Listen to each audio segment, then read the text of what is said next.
Hello mga kamiming! Tara, samahan niya akong sagutin ang katanungan ni Ma'am Yunora na kung ano daw ang solusyon para hindi na mabuntis ang kanyang alaga.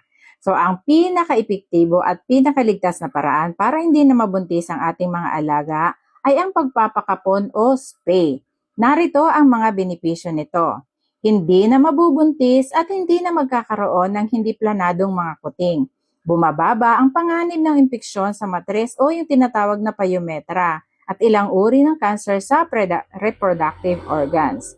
So, hindi na dadaan sa paulit-ulit na pag-iingay o pag-inhit. Nakakatulong mabawasan ang populasyon ng mga pusang napapabayaan o napupunta sa lansangan.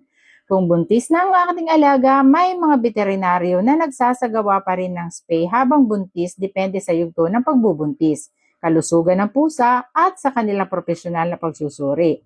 Mahalagang kumonsulta muna sa isang lisensyadong veterinaryo upang malaman ang pinakamainam na desisyon.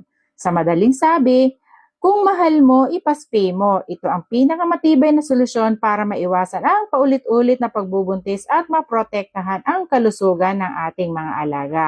At sana po nasagot ko ang inyong katanungan. At kung may natutunan sa aking video, paki-like and share. Hanggang sa muli, paalam!